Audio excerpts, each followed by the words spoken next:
Tengan todos muy buenas tardes.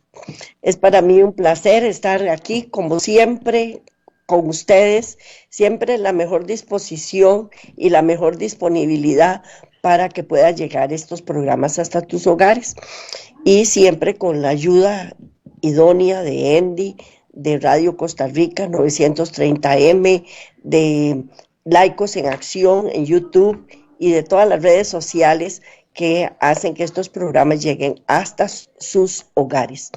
Así es que hoy vamos a ver un nuevo tema que se llama la verdadera señal, siempre dentro del tema el deseado de toda la gente. Y vamos a compartirlo con ustedes, aprender de él lo más que podamos y poner en práctica lo más que podamos todavía, para poder así ser idóneos para entrar en las alturas de los cielos cuando Jesús venga en su segunda venida. Porque toda la temática que nosotros les presentamos a ustedes apunta a la segunda venida de Jesús, para que el pueblo, el remanente de Cristo, el pueblo elegido por Dios, esté debidamente preparado para que en el momento que Él venga, poder ascender a las alturas de los cielos juntamente con Él, que va a ser el placer más grande que podamos sentir la humanidad, porque estamos en este mundo temporariamente estamos y no pertenecemos a este mundo, estamos de paso y todos, absolutamente todos vivos y muertos, estamos en espera de la segunda venida del Señor. Este tema se basa en Mateo 15, 29 al 39, Mateo 15 del 29 al 39, Mateo 16 del 1 al 12 y Marcos 7, 31, 37 y 8 del 1 al 21. Repito, Mateo 15, 29, 39, Mateo 16 del 1 al 12. Marcos 7, 31 al 37 y Marcos 8 del 1 al 21. Bueno, pero antes de iniciar el programa vamos a elevar una plegaria al Señor. Incline su rostro donde quiera que usted esté y ore conmigo.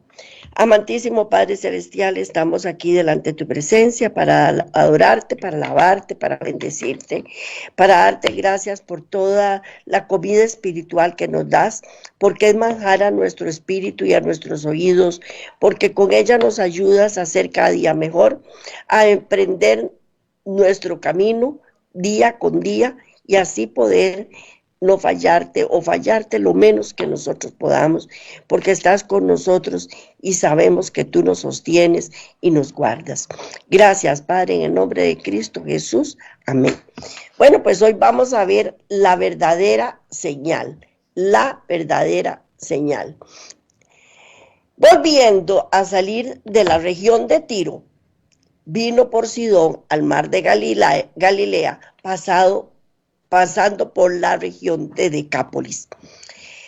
En la región de Decápolis era donde los endemoniados de Gádara habían sido sanados.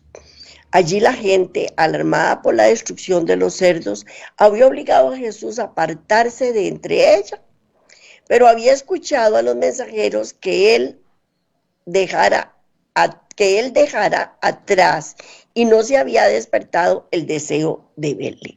Vamos a hacer un recuentito pequeño. Recordemos que él estuvo en esa ciudad y allí había liberado a los endemoniados de Gadara y todos los demonios que estaban metidos en estos hombres fueron a dar a un hato de cerdos que se desbarrancó en un peñasco y que los dueños estaban enfurecidos porque les había quitado el negocio de sus manos, y entonces estaban muy disgustados con Jesús y no querían ni siquiera verlo, Pero había escuchado a los mensajeros que él iba a pasar por ahí.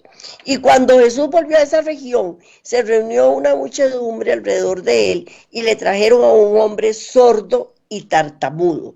sordo y tartamudo. Jesús no sanó a ese hombre, como era su costumbre, por una sola palabra.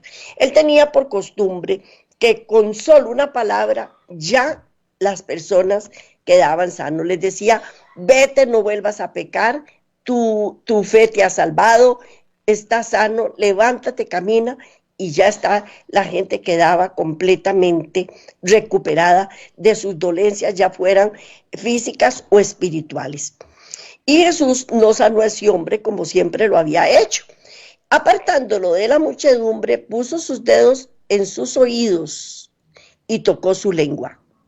Mirando al cielo, suspiró al pensar en los oídos que no querían abrirse a la verdad, en las lenguas que se negaban a reconocer al Redentor. A la orden se ha abierto, le fue devuelta la facultad de hablar y, violando la recomendación de no contarlo a nadie, publicó por todas partes el relato de su curación. Todas, absolutamente todas las personas que Jesús sanaba, a unas les decía que fuera y contaran, que no había ningún problema, pero a otras les decía que no lo contaran. Por algún motivo, por alguna razón, ya fuera que fuera sábado, o para no enardecer a los fariseos, o para que no lo acusaran de cualquier cosa, que siempre estaban dispuestos a acusarlo. Pero este señor salió corriendo a contarle a toda la multitud lo que le había pasado. Imagínense, estaba estrenando poder hablar. Él deseaba expresarse y comunicarle a todo el mundo que ya podía hablar. Jesús después subió a una montaña y allí la muchedumbre acudió a él, trayéndole a sus enfermos y cojos y poniéndolos a sus pies. Él los sanaba a todos, y la gente, pagana como era, glorificaba al Dios de Israel. ¿Por qué? Porque Él vino a ayudar a todos, fueran judíos o no fueran judíos. Él vino a ayudar a los judíos y a los gentiles también. Y vino a presentar al Dios de Israel como el Dios de todos. ¿De quiénes? De todo aquel que lo quisiera aceptar. Nada más. Durante 3 días, este gentío continuó rodeando al Salvador, durmiendo de noche al aire libre y de día agolpándose ávidamente para oír las palabras de Cristo y ver sus obras. Al final de los 3 días, se habían agotado sus provisiones. Jesús no quería despedir a la gente hambrienta e invitó a los discípulos que le diesen alimentos. Otra vez los discípulos manifestaron su incredulidad. Es que cómo nos cuesta creer y confiar en el Señor. Somos tan desconfiados, somos tan incrédulos. Ya había hecho en otra oportunidad la repartición de los panes y todavía seguían dudando de él. En Betsaida habían visto cómo, con la bendición de Cristo, su pequeña provisión alcanzó para alimentar a la muchedumbre. Sin embargo, no trajeron ahora todo lo que tenían, ni confiaron en su poder de multiplicarlo en favor de la muchedumbre hambrienta. En el otro lugar habían traído todo lo que poseían para alimentarlo, pero ahora no pusieron sobre la mesa todo lo que tenían. Todo lo que tenían no lo pusieron sobre la mesa. Además, los que Jesús había alimentado en Betsaida eran judíos.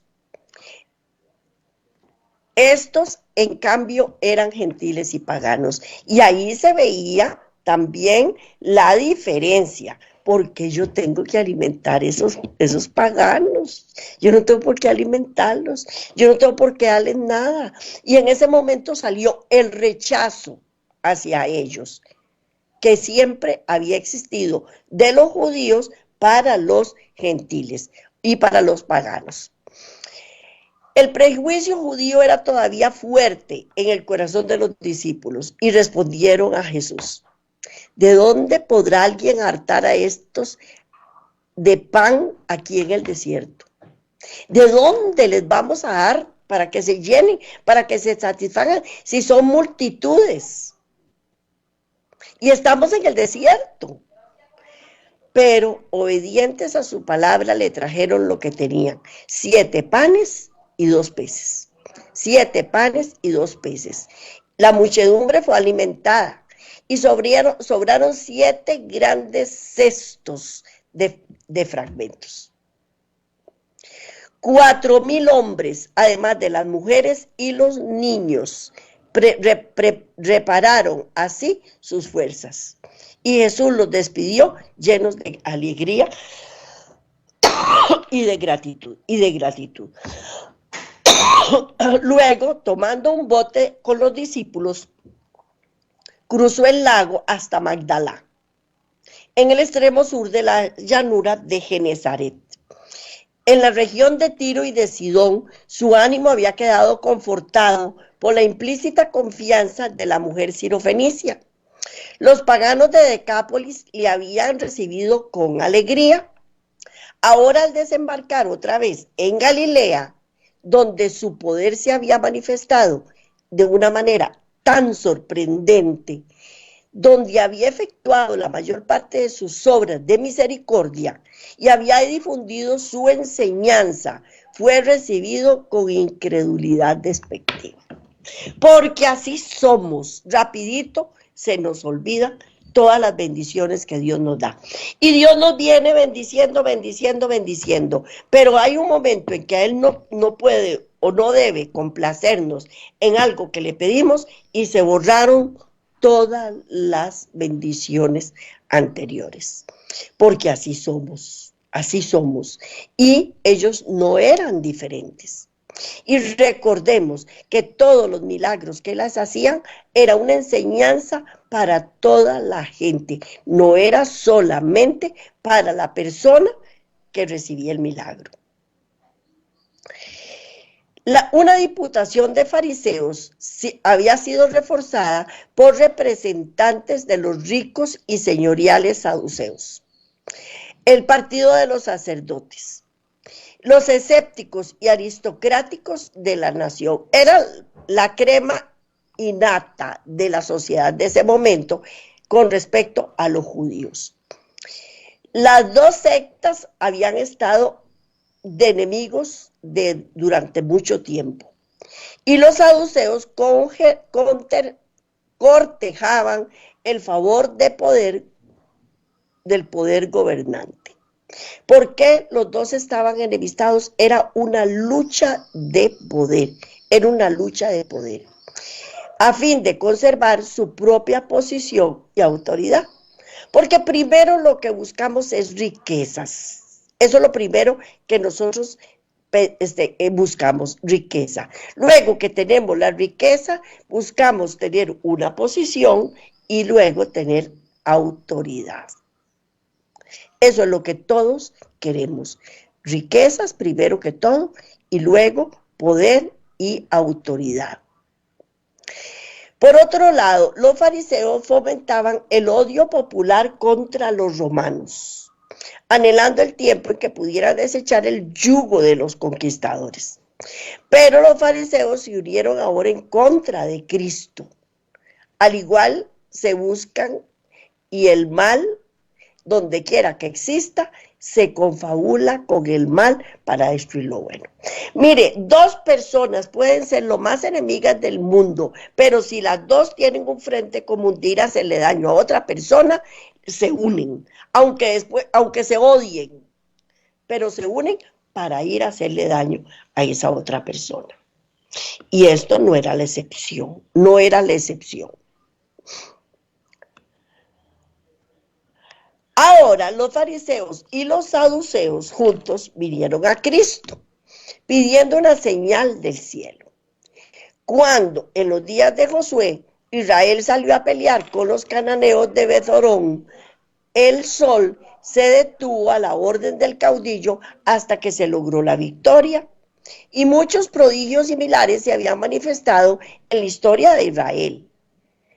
Exigieron a Jesús una nueva señal o una señal parecida.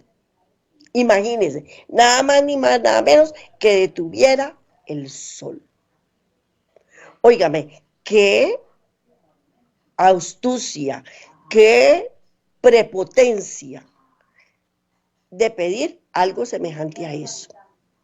Pero esta señal no era lo que los judíos necesitaban y ninguna simple evidencia externa podía beneficiarlos. Lo que necesitaban no era una ilustración intelectual, sino una renovación espiritual. Porque muchas veces nosotros pedimos, por ejemplo, les voy a poner este ejemplo. Muchas veces pedimos dinero y lo que necesitamos es orden, porque el dinero lo recibimos, pero lo malversamos. Muchas veces pedimos salud y lo que necesitamos es no contaminar nuestro cuerpo, pero no lo entendemos. Yo quiero, por ejemplo, un diabético. No quiere ser diabético, pero no quiere dejar de comer las cosas que le hacen daño para su diabetes. Y muchas veces con solo que dejen de comer eso, se sienten bien. Una persona tiene el colesterol y los triglicéridos altísimos y sin embargo no quiere dejar de comer lo que está comiendo. Y así sucesivamente les puedo enumerar de alcohólicos, de fumadores, de todo, que quieren tener una buena salud, pero no quieren dejar hacer lo que están haciendo. Y en este momento ellos no necesitaban una ilustración intelectual, sino que lo que necesitaban era una renovación espiritual. Jesús se volvió y les dijo, hipócritas, dijo Jesús, que sabéis hacer diferencia en la faz del cielo, pues estudiando el cielo podían predecir el tiempo. ¿Y en qué señal de los tiempos no podéis? Habían descifrado todas las señales de los tiempos durante toda la vida. Pero ese momento preciso, que era cuando tenían que descifrarlo, no lo pudieron descifrar, no lo quisieron descifrar, no lo supieron descifrar. Las palabras que Cristo pronunciaba con el poder del Espíritu Santo, que los convencía del pecado, era la señal que Dios había dado para su salvación. Y había sido dadas señales directas del cielo para atestiguar la misión de Cristo. El canto de los ángeles, cuando los ángeles le hablaron a los pastores, la estrella que guió a los magos, la paloma que bajó del cielo con el bautizo de Cristo, la voz en ocasión del bautismo también. Todos estos eran señales del cielo y eran testimonios de su favor. Y sin embargo, ni los fariseos ni los saduceos quisieron ver estas señales. Y ahora estaban pidiendo una nueva señal, una nueva señal. Y gimiendo en su espíritu les dice, ¿por qué pide señal esta generación? ¿Por qué? Si todas se las he dado. El profeta Daniel había hablado de su segunda venida, todos los profetas y todo el Antiguo Testamento apuntaba a la primera venida de Cristo. Y no lo habían querido ver, no lo habían querido descifrar. Entonces les dice, ¿por qué esta generación pide señal? Mas señal no le será dada, sino la señal del profeta Jonás. Como Jonás había estado 3 días y 3 noches en el vientre de la ballena, Cristo había de pasar el mismo tiempo en el corazón de la tierra. Y como la predicación de Jonás era una señal para los habitantes de Nínive, la de predicación de Cristo era una señal para esta generación. ¿A qué fue mandado Jonás a Nínive? A predicarles que se arrepintieran. ¿Qué fue lo que le pasó a Jonás en el camino? Entró en el corazón del pez grande. ¿Cuántos días? 3 días. ¿Qué estaba haciendo Cristo? Lo que mandaron a hacer a Jonás, predicar sobre el arrepentimiento, sobre buscar el reino de Dios y su justicia. Y sin embargo, no lo quisieron oír. Lo crucificaron, y así como Jonás estuvo en el vientre del pez 3 días y 3 noches, así Cristo iba a estar en el centro de la tierra durante 3 días y 3 noches. Pero, qué contraste en la manera de recibir la palabra. ¿Qué hicieron los habitantes de Nínive? Se arrepintieron. Se arrepintieron. ¿Y qué hacía esta generación? Ah, no recibieron su palabra. No la recibieron. Los habitantes de la gran ciudad pagana temblaron al oír la amonestación de Dios. Los reyes y nobles se humillaron. Encumbrados y humildes, juntos clamaron al Dios de los cielos, y su misericordia les fue concedida. Los hombres de Nínive se levantarán en el cielo con esta generación, había dicho Cristo, y la condenarán. Vamos a leer Mateo 12, del 40 al 41.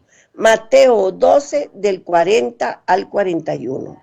Porque como estuvo Jonás en el vientre del gran pez 3 días y 3 noches, así estará el Hijo del Hombre en el corazón de la tierra 3 días y 3 noches. Los hombres de Nínive se levantarán en el juicio con esta generación y la condenarán, porque ellos se arrepintieron a la predicación de Jonás, y aquí que más que Jonás en este lugar.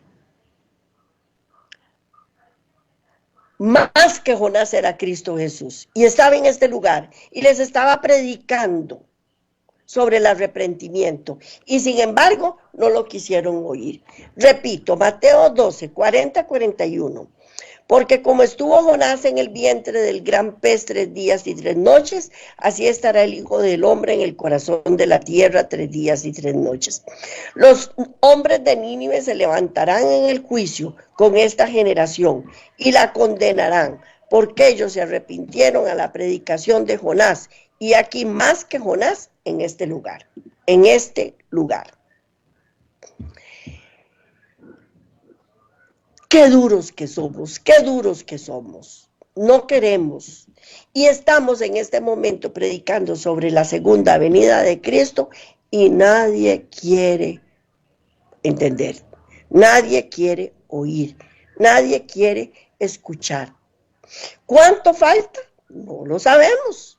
Puede ser un corto tiempo, puede ser un largo tiempo, pero que tenemos que estar preparados, tenemos que estar preparados. Y como se los he dicho siempre, si no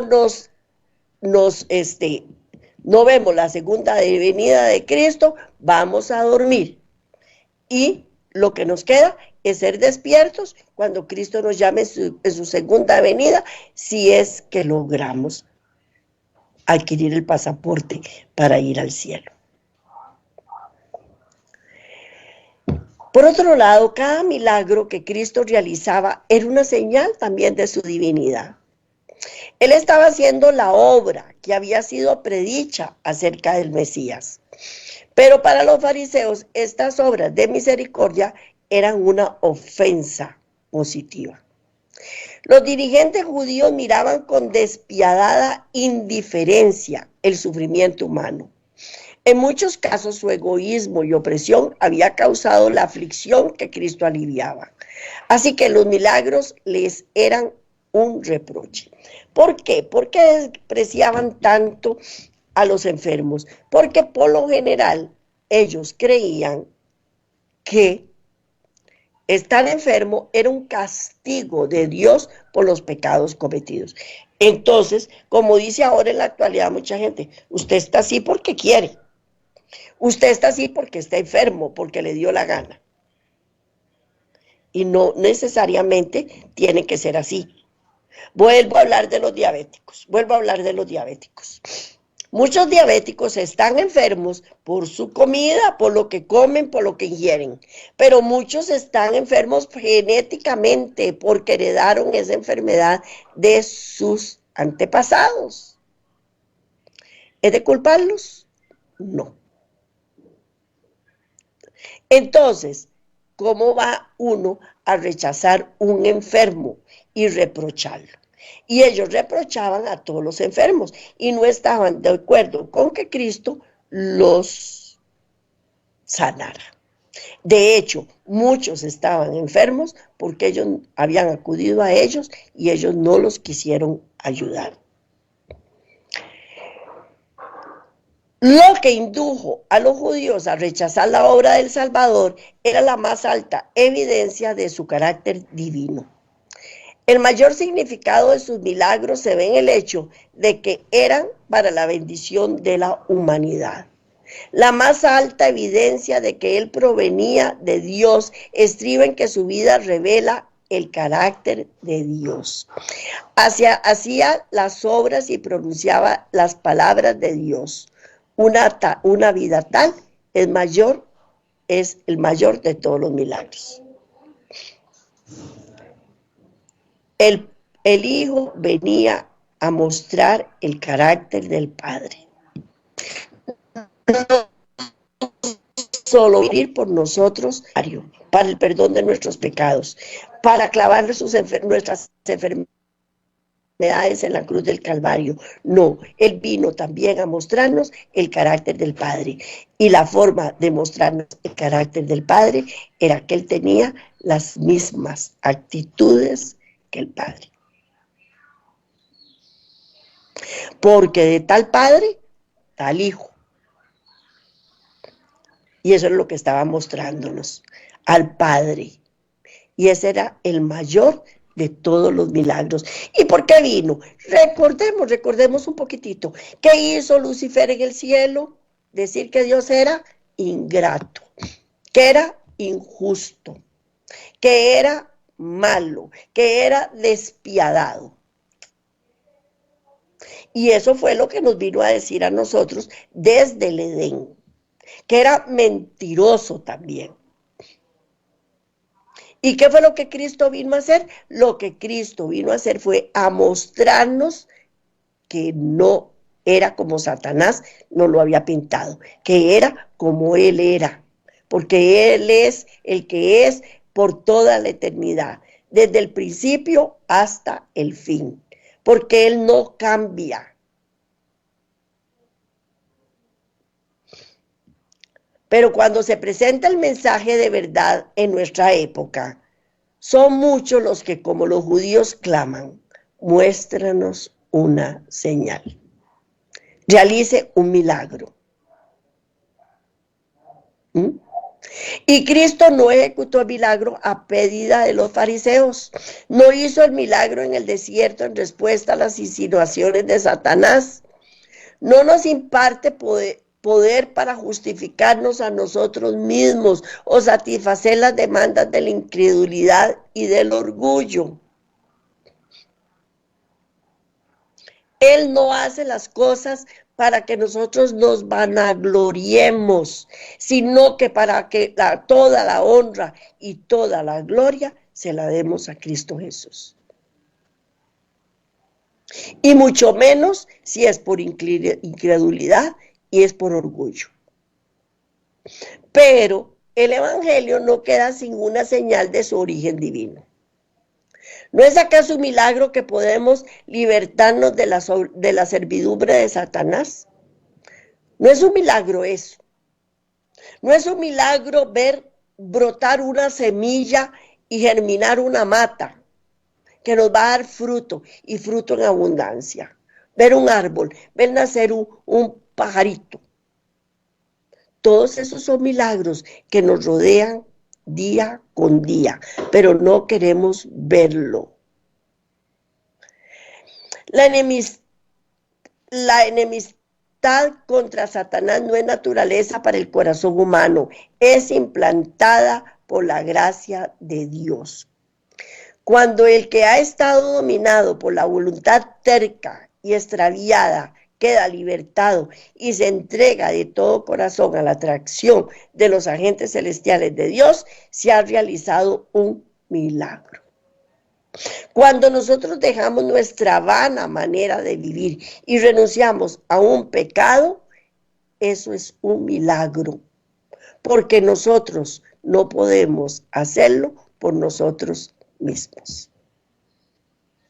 Porque el diablo es, se los he dicho un montón de veces, como la tela de araña que agarra la mosca y la envuelve para matarla. Eso es lo que el diablo hace con nosotros. Nos enreda, nos anula la voluntad para que nosotros no podamos ser libertados del pecado.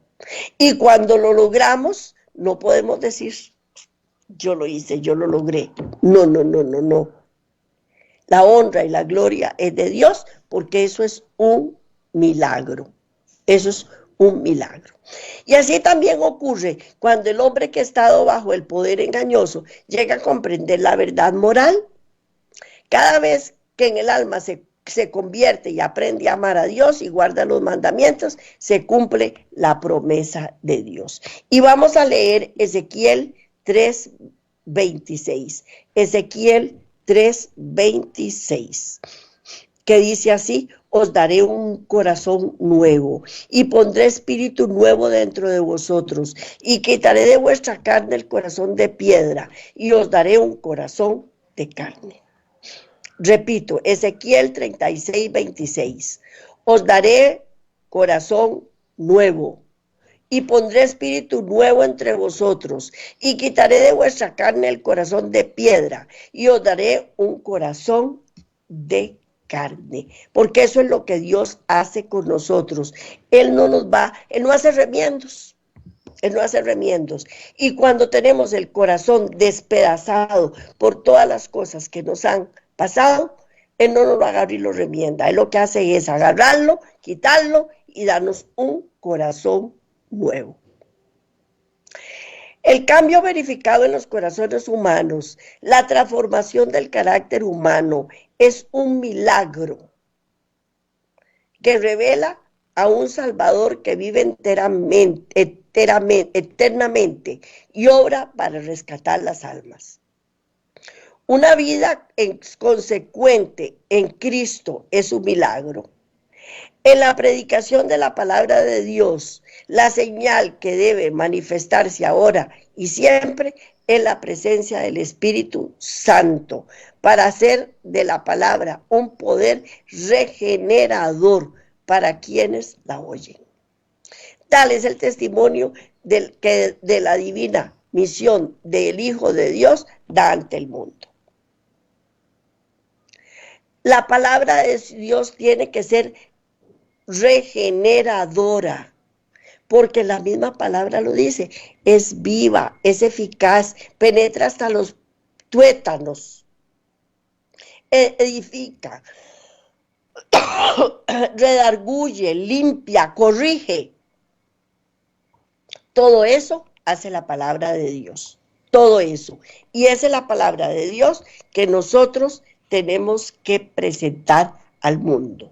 Tenemos que presentar al mundo.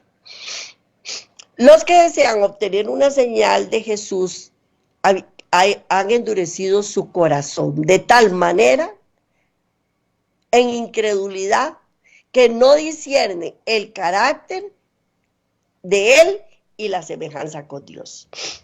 Cuando nosotros le pedimos a Dios una señal, estamos endureciendo nuestro corazón. Y no nos estamos dando cuenta que Cristo y el Padre son el mismo. No querían ver que su misión cumplía las Escrituras, no lo quisieron ver. Y en la parábola del rico y el Lázaro, Jesús dijo a los fariseos: si no oyen a Moisés, y bueno, vamos a leer esa palabra que está en Lucas 16:31. Lucas 16:31. Mas Abraham le dijo: si no oyen a Moisés y a los profetas, tampoco se persuadirán, aunque alguno se levantare de los muertos. Repito, Lucas 16, 31. Dice, mas Abraham le dijo, si no oyen a Moisés y a los profetas, tampoco se persuadirán, aunque alguno se levantare de los muertos. Así es que, si no le creemos, no le creemos. Y si le creemos, no tenemos que poner señales, no tenemos que pedir señales. Simple y sencillamente creemos y ya está. Porque ninguna señal que se pudiese dar en el cielo o en la tierra nos habría de beneficiar. El único que nos beneficia es Cristo Jesús, nada más. ¿Y cuándo Él lo hace? Cuando estemos preparados para recibir lo que Él nos quiere dar o cuando Él le plazca, sinceramente. Y Jesús, gimiendo en su espíritu y apartándose del grupo de caviladores, volvió al barco con sus discípulos. En silencio pesaroso, cruzaron de nuevo el lago. No regresaron, sin embargo, al lugar que habían dejado, sino que se dirigieron a Betsaida, cerca de donde había sido alimentado los 5,000. Al llegar a la orilla más alejada, Jesús dijo, mirad y guardaos de la levadura de los fariseos y de los saduceos. Desde los tiempos de Moisés, los judíos habían tenido por costumbre apartar de sus casas toda levadura en ocasión de la Pascua. Y así se les había enseñado a considerarla como una figura de pecado. Sin embargo, los discípulos no comprendieron a Jesús. Y en su repentina partida de Magdalá se habían olvidado de llevar pan y tenían solo un pan consigo. Creyeron que Jesús se refería a esta circunstancia y le recomendaba no comprar pan a un fariseo o a un saduceo. Y con frecuencia su falta de fe y su percepción espiritual les había hecho comprender erróneamente sus palabras. Pues en esta ocasión Jesús los reprendió por pensar que él había alimentado a miles de personas con algunos peces y panes de cebada. Y se pudiese referir a esta solemne amonestación simplemente al alimento espiritual. Había peligro de que el estatuto raciocinio de los fariseos y saduceos subiese a los discípulos en la incredulidad y les hiciese considerar livianamente las obras de Cristo. Cristo lo que les estaba diciendo, apártense de los fariseos y de los saduceos y de las cosas que ellos les puedan decir, porque lo que hacen es contaminar y muchas veces a nosotros nos pasa. Vamos a iglesias y salimos más que contaminados porque están dando la palabra tergiversada. Y de esas personas tenemos que apartarnos. Y eso era el indicativo que les estaba haciendo Cristo a los apóstoles y a sus discípulos. Los discípulos se inclinaban a pensar que su maestro debiera haber otorgado una señal en los cielos cuando se la habían pedido. Porque se dan cuenta. Los saduceos y los fariseos pidieron una señal. Cristo no se la quiso dar. Y ya los seguidores, los discípulos, pero ¿por qué no se la dio? Si él podía. No podía parar el sol. Un tirito, nada más. A él nada le costaba. Y ya estaban también pidiendo más de lo que se les podía dar. Meses más tarde, juntándose mucha gente, tanto que unos a otros, Jesús repitió las mismas enseñanzas. Y vamos a leer Lucas 12:1. Lucas 12:1. Dice, en esto, juntándose por billares, la multitud tanto que unos a otros se atropellaban, comenzó a decir a sus discípulos primeramente, guardaos de la levadura de los fariseos, que es la hipocresía. Repito, Lucas 12:1. En esto, juntándose por millares la multitud, tanto que unos a otros se atropellaban, comenzó a decir a sus discípulos, primeramente, guardaos de la levadura de los fariseos, que es la hipocresía, que es la hipocresía. La levadura puesta en la harina obra imperceptiblemente y cambia toda la masa de modo que comparta su propia naturaleza. Nosotros le echamos levadura a un pan y rapidito toda la masa está leudada, toda. Porque se reproduce, se reparte y leuda toda la masa. Así también, si se le tolera en el corazón la hipocresía, impregna el carácter y la vida. La hipocresía, el orgullo, todas esas cosas impregnan el carácter y la vida. Y cuando nos dimos cuenta, estamos como la masa leudada, inflados estamos. Y nos creemos más que cualquiera. Y no lo debemos permitir. Cristo había reprendido ya un notable ejemplo de la hipocresía farisaica al denunciar la práctica de corbán. ¿Qué es corbán? Más o menos les explico así. Yo tengo una propiedad y yo no quiero, mis papás están en una gran necesidad y yo no quiero ayudar a mis papás. Yo no quiero ayudarlos. Entonces yo declaro mi propiedad corbán, que le pertenece a Dios. Y como le pertenece a Dios, los fariseos la subían. Y yo no puedo ni venderla, ni hipotecarla, ni alquilarla, ni hacerle nada, porque eso le pertenece a la iglesia.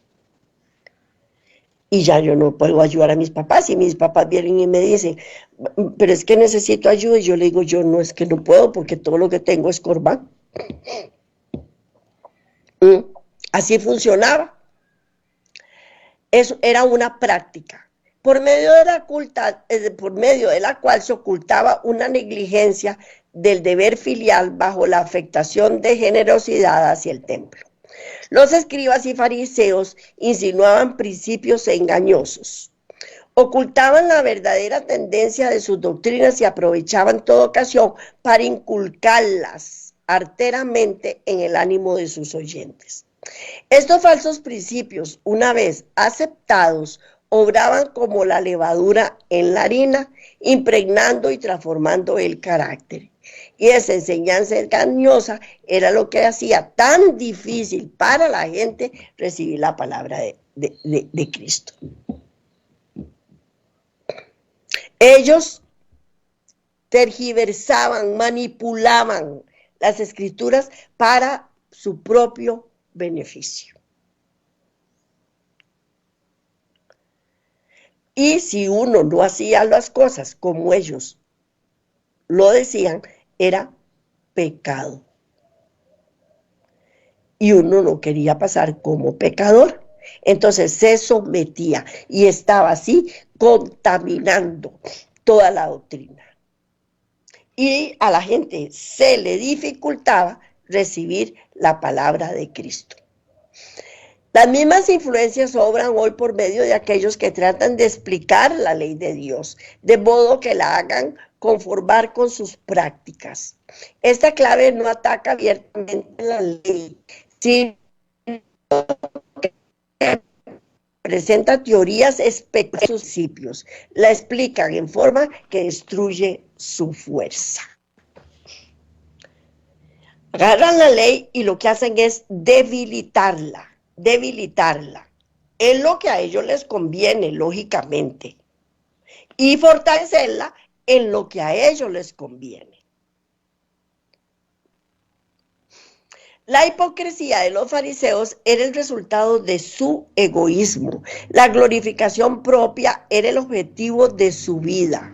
Esto era lo que los inducía a pervertir y aplicar mal las escrituras y los cegaba en cuanto al propósito de la misión de Cristo. Y aún los discípulos de Cristo estaban en peligro de albergar este mal sutil. Los que decían seguir a Cristo, pero no habían dejado no habían dejado del todo ser discípulos, no habían dejado todo para ser discípulos, sentían profundamente la influencia del raciocinio de los fariseos. O sea, estaban navegando en dos aguas. Siempre seguían con las leyes farisaicas, pero también querían seguir a Cristo Jesús. Entonces no había armonía, no había armonía. Y los hacían vacilar en la fe y la incredulidad, y no discernían los tesoros de sabiduría escondidos en Cristo. Y los mismos discípulos, aunque exteriormente los habían abandonado todo por amor a Jesús, no habían cesado en su corazón de dejar grandes cosas para sí. Este espíritu era lo que motivaba la disputa acerca de quién sería el mayor. El mayor. Era lo que se interponía entre ellos y Cristo, haciéndolos tan apáticos hacia su visión de sacrificio propio. Eran lentos para comprender el misterio de la redención. Y así como la levadura, si se deja completar su obra, ocasionará corrupción, descomposición. El espíritu egoísta, si lo alberga, produce la contaminación y la ruina del alma. Y en ese momento estaban comportándose los seguidores de Cristo de esta manera, se estaban comportando. Ellos seguían a Cristo para obtener un beneficio, porque en el momento en que llegara, en que Cristo se nombrara Rey de Reyes y Señor de Señores en esta tierra, ellos iban a ocupar puestos de mando muy elevados. Y por eso era que lo seguían. Y no habían entendido todavía, porque ellos, ese orgullo que tenía los hacía lentos y no veían lo que tenían que ver, sino que veían lo que ellos querían ver, nada más. Pues cuán difundido está eso hoy, como en antaño, este pecado sutil, engañoso, entre los seguidores de nuestro Señor. Cuán a menudo nuestro servicio por Cristo y nuestra comunión entre unos y otros quedan manchados por el secreto deseo de ensalzar el yo. Cuán presto a manifestarse está el pensamiento de adulación propia y el anhelo de la aprobación humana. Es el amor al yo, el deseo de un camino más fácil que el señalado por Dios, lo que induce a sustituir los preceptos divinos por las teorías y tradiciones humanas. A sus propios discípulos se dirigen las palabras amonestadoras de Cristo: mirad y guardaos de la levadura de los fariseos, porque ellos están llenos de vanagloria. Ellos lo mostraban en su vestuario, en la forma en que ellos andaban impecablemente limpios, y como les dijo Cristo, son sepulcros blanqueados. Y ellos en ese momento estaban viendo tambalearse la iglesia de ellos. Y no lo querían, no querían. Y aceptar a Cristo era aceptar su equivocación, era aceptar que estaban inflados, llenos de orgullo, de codicia, de tentaciones, de dominio. Primero de dinero, después de dominio. y de poder. Y si Cristo llegaba a reinar, entonces ellos perdían ese dominio y ese poder. Y por lo tanto perdían todos sus ingresos que ellos recogían, también explotando a los seguidores. Entonces no querían perder nada de eso. Y por eso Cristo les dijo, guardaos, guardaos de los fariseos, guardaos. Era una advertencia para que ellos no se contaminaran. Pero también había en ellos muchas de las enseñanzas farisaicas a las que todavía ellos no habían renunciado. Y eso Cristo no lo podía aceptar, porque cuando uno llega a los pies de Cristo tiene que desaprender para luego aprender. Y hay muchas enseñanzas que nos han dado que son erróneas, que tenemos que eliminarlas, que tenemos que quitarlas para poder recibir las nuevas. Porque mientras no queramos deshacernos de unas y queramos aceptar las otras, estamos navegando en dos aguas. Y no podemos servir a dos amos.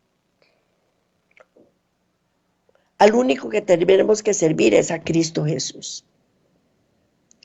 La religión de Cristo es la sinceridad misma. El celo por la gloria de Dios es el motivo implantado por el Espíritu Santo. Y únicamente la obra eficaz del Espíritu puede implantar este motivo. Únicamente el poder de Dios puede desterrar el egoísmo y la hipocresía. Este cambio es la señal de su obra. Cuando la fe que aceptamos destruye el egoísmo y la simulación, cuando nos induce a buscar la gloria de Dios y nos la muestra, podemos saber que es del debido carácter del Padre. Y vamos a leer Juan 12:28. Juan 12:28, que dice así: Padre, glorifica tu nombre. Entonces vino una voz del cielo, lo he glorificado y lo glorificaré otra vez. Juan 12:28. Padre, glorifica tu nombre. Entonces vino una voz del cielo, lo he glorificado y lo glorificaré otra vez. Y primera de Juan 2:23. 2:3, perdón. Primera de Juan 2:3. Y en esto sabemos que nosotros le conocemos, si guardamos sus mandamientos. Y en esto sabemos que nosotros le conocemos, si guardamos sus mandamientos. Cuando la fe destruye el egoísmo y la simulación, cuando nos induce a buscar la gloria de Dios y nos la muestra, podemos saber que es el debido carácter. Padre, glorifica tu nombre. Fue el principio fundamental de la vida de Cristo. Glorificar el nombre de su Padre. Eso fue el principio fundamental de la vida de Cristo. ¿Y cómo lo hizo? Comportándose como el Padre, siguiendo su ejemplo, siguiéndolo, haciéndolo todo de acuerdo a la voluntad del Padre. Y si lo seguimos, será el principio fundamental de nuestra vida, porque Él siguió al Padre y nosotros ¿a quién tenemos que seguir? Tenemos que seguir a Cristo. Y nos ordena andar como Él anduvo. Y en esto nosotros sabemos que le hemos conocido si guardamos sus mandamientos. ¿Por qué? Porque ¿cuál es el carácter del Padre? Es su ley. Son sus mandamientos. Ahí está específicamente el carácter del Padre. ¿Y qué vino Cristo a hacer en esta tierra? Cumplir sus mandamientos. Entonces Cristo tiene el carácter del Padre. Y si nosotros guardamos sus mandamientos, ¿quién vamos a tener el carácter? El carácter de Cristo. Y así vamos a ir de gloria en gloria, de victoria en victoria. Y Él nos va a ayudar a ser cada día mejor. Eso es lo que tenemos que hacer. Pero, ¿qué tenemos que hacer? Guardarnos del orgullo, de la vanidad, de la mentira, del error, de las falsas doctrinas, de los fariseos. Tenemos que apartarnos. ¿Para qué? Para que no nos contaminemos. Y que para que no nos inflemos como el pan se infla con la levadura. Eso es lo que tenemos que hacer para poder seguir adelante y estar agarrados de Cristo Jesús y soltar las tradiciones, soltar las falsas enseñanzas que nos dieron anteriormente. Tenemos que renunciar a ellas, olvidarnos de ellas. Eso es lo que tenemos que hacer. Porque si no, estamos navegando en dos aguas. Y esa es la verdadera señal. Esa es la verdadera señal. Seguir a Dios. ¿Pero cómo? Limpios, quitándonos de encima todas esas cosas que nos van a contaminar. Que no es fácil, no es fácil. Que la tarea es dura y es arduo el trabajo, también. Que vamos a ir poquito a poco limpiándonos, también. Porque nadie dijo que era fácil. Pero es lo mejor para salir adelante. Guardar sus mandamientos, seguirlo a Él. Y si Él dice en su palabra que no lo tenemos que hacer, no lo tenemos que hacer. Y su palabra es verdad. Cristo es verdad. Su Espíritu es verdad. El Padre es verdad. Y a Él es a los que tenemos que seguir. Bueno, pues este es el mensaje que les traía para hoy. Ha sido un placer para mí mostrárselos a ustedes. Que Dios me los bendiga grandemente. Nos vemos de hoy en 8 si Dios quiere. Y elevemos una plegaria al Señor y démosle gracias porque nos ha permitido completar este programa de la mejor manera posible. Amantísimo Padre Celestial, te damos gracias por todas las buenas nuevas que nos das, porque nos vas enseñando poquito a poco a ir limpiándonos de toda contaminación y nos vas ayudando a ser cada día mejor. Gracias, Padre, te damos en el nombre de Cristo Jesús y te pedimos que nos ayudes a cumplir con tu palabra, a seguirte, a cumplir con tus mandamientos, a estudiar cada día más y así estar firmes en la fe y no claudicar. Gracias, Padre, en nombre de Cristo Jesús. Amén.